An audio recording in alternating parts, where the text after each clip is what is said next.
Coste, c'est un personnage récurrent. Donc ça a les qualités du personnage récurrent, c'est-à-dire qu'au fur et à mesure, on l'apprécie, on a de l'empathie avec lui, avec son équipe. Mais ça a aussi certains défauts, c'est qu'au bout d'un moment, au bout de 3 bouquins, j'ai écrit 1500 pages sur le 93, 1500 pages sur cette même équipe, en 3 romans. Et j'ai peur d'écrire le roman de trop, où j'aurais plus rien à dire sur les cités, et que je me retrouverais à utiliser les mêmes ficelles avec cette équipe. Donc, maintenant, j'ai envie de changer de décor, j'ai envie de quitter un peu la banlieue, de mettre de côté, entre parenthèses, cette équipe avec laquelle je ne veux pas complètement consommer le divorce, parce que c'est vrai que si les lecteurs ont commencé à avoir de l'amour pour ces personnages-là, moi j'en ai encore plus. À la fin de mes romans, je suis tellement avec eux que je leur parle dans mon salon tout seul. Pour savoir quelles sont leurs opinions, comment ils réagiraient, comment ils agiraient sur telle ou telle situation. On a vraiment une relation ensemble. Ça fait un peu psychopathe, mais comme je passe mon temps entier avec eux, c'est vrai qu'il y a quelque chose qui est né. Donc je veux pas consommer un divorce, je veux pas dire j'y reviendrai plus. Mais pour autant, j'ai envie de voir d'autres décors. C'est vrai que j'aimerais bien mettre en place toujours une enquête policière, mais dans un milieu rural. Ça m'intéresserait beaucoup. Toute ma famille est dans l'Aveyron et je connais bien ce lieu-là. Et j'ai envie de parler, j'ai envie de changer de cette grande PJ qu'on considère comme l'élite de la police nationale, en oubliant que quand même le gros du travail de flic c'est dans les commissariats. C'est les gens en uniforme qui le font. Alors effectivement, c'est beaucoup plus romanesque de voir un flic en civil sauter au-dessus des voitures. Mais la vraie police, la police quotidienne, la police de proximité, c'est de la police de gens en uniforme, c'est la police de commissariat. Elle est là, la vraie police. Et donc j'ai envie de l'approcher un peu plus. C'est beau de parler de capitaines, de commissaires, de types qui en ont et qui ont des super grades et qui font des superbes affaires. Mais il faut quand même se souvenir que le plus beau, c'est quand même le premier grade, gardien de la paix. Reprenons la sémantique, gardien de la paix. Quel est le métier le plus passionnant que d'être celui qui garde la paix?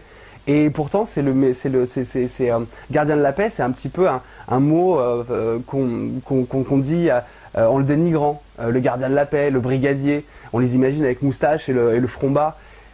Alors que non, c'est la base même de notre police. C'est d'ailleurs en plus toute la jeunesse de notre police, parce que les gardiens de la paix, ils ont entre 18 et 20 ans et 25 ans. Donc c'est nos tout jeunes flics, c'est les flics qui sont pleins de pêche. Et c'est eux que j'ai envie de rencontrer, c'est de eux dont j'ai envie de parler, et de changer un peu de cette facilité, de prendre toujours ces grands groupes du 36 quai des Orfèvres ou de la PJ. Parce qu'en fin de compte, ce qui vous touche le plus et ce qui nous touche le plus, c'est cette police de proximité. Donc j'ai envie d'aller dans d'autres décors.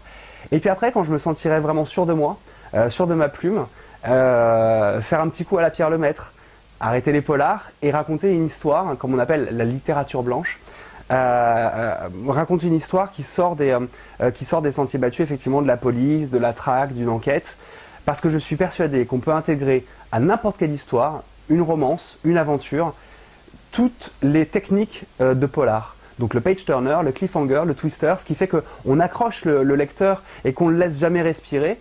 Je suis persuadé qu'on peut l'adapter à une romance amoureuse ou à une quête philosophique, spirituelle, ou alors une histoire de famille. En fait, n'importe quel sujet, je suis persuadé qu'on peut le transformer en quelque chose de rock'n'roll et d'acidulé. Donc voilà, c'est un terrain vers lequel j'aimerais bien aller, mais il va falloir que je prenne encore plus de confiance en moi. Je suis passé de l'écriture au scénario, pas volontairement. On est venu me chercher en fin de compte, parce qu'effectivement, comme on le disait tout à l'heure, j'ai la chance d'avoir une écriture nerveuse qui ressemble un peu déjà à l'écriture des scénarios. On m'a souvent dit en critique positive que mes romans étaient cinématographiques. Et comme les boîtes de prod, qu'elles soient de télé ou de cinéma, sont toujours à la recherche d'une nouvelle histoire, ils lisent énormément. Ils ont des équipes qui passent leur temps à lire ce qui sort en livre historique ou en polar pour pouvoir chercher la bonne idée. Et Code 93 et Territoire a beaucoup plu à une boîte de production qui s'appelle Son et Lumière, avec qui j'ai eu la chance de travailler, et avec une équipe d'auteurs qui travaille pour Engrenage. Et donc en fin de compte, on m'a dit, est-ce que tu voudrais pas participer à cet effort de création de la saison 6 pour apporter des idées, apporter des rebondissements, des anecdotes qui vont nourrir la saison 6. Donc c'est avec grand plaisir que j'ai fait cette première expérience et que j'ai appris avec eux. Et puis après, j'ai travaillé avec Yves Régnier, alors l'histoire est amusante, il part en vacances, il oublie son bouquin, il se retrouve sans rien à lire, il va dans le premier Maison de la Presse, et il attrape le dernier roman, Code 93, il part avec, à son retour de vacances, il appelle Michel Lafon et il dit je veux le faire. Donc voilà, là aussi énorme chance. Malheureusement, Code 93 est un petit peu violent, on voulait en faire un téléfilm, donc c'est un petit peu violent, donc on s'est un peu cassé les dents justement sur le fait de savoir est-ce qu'on enlève des meurtres, est-ce qu'on le rend un peu plus doux, et c'était un peu trahir le livre. Mais il m'a pas abandonné pour autant et il m'a dit écoute, moi je voudrais écrire un passage de la vie de Martine Monteil, le moment où elle va donc enquêter sur Guy Georges, est-ce que tu veux le faire avec moi? Et on fait Flic tout simplement, qui est passé sur France 2 il y a quelques semaines, et ça c'est donc ma seconde expérience de scénario.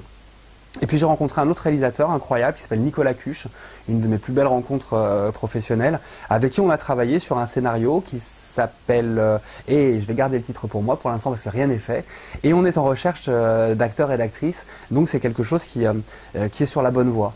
Mais tout ça, ça a été exactement comme pour la littérature, un alignement de bonnes étoiles, un coup de bol pas possible. À un moment donné, les bonnes personnes se sont retrouvées en face de ce que j'écrivais, et elles ont eu les bonnes idées, et elles ont eu la bienveillance de vouloir m'accompagner là-dedans. Et ça, c'est pas prévisible. On peut pas se dire, je vais être un auteur qui va vendre des livres et qui va marcher. On peut pas se dire, je vais écrire des scénarios et on va en faire un film, on va en faire une série. Non, on travaille énormément. J'ai 6-7 projets en même temps. Je travaille quotidiennement entre 8 et 12 heures par jour, mais pas en me disant que ça va devenir quelque chose. Je sais que tout ça, c'est qu'une histoire d'alignement de bonnes étoiles, un petit peu de talent au début, mais du talent, je vais pas me mentir, du talent j'en ai, mais on est des millions à en avoir du talent. Pourquoi moi, pourquoi pas un autre? Je lis les livres des autres et je me dis, waouh, ce bouquin il est bien meilleur que ce que je fais. Et je vois que le type vend moins de livres que moi. C'est pas une histoire de talent, c'est une histoire d'alignement d'étoiles et c'est une histoire de coup de bol magistral. Et pour l'instant, je les collectionne. Et je sais pas à qui dire merci, mais pour l'instant ça se passe très bien et je sais que je suis chanceux. C'est 90% de chance, évidemment c'est 90% de chance.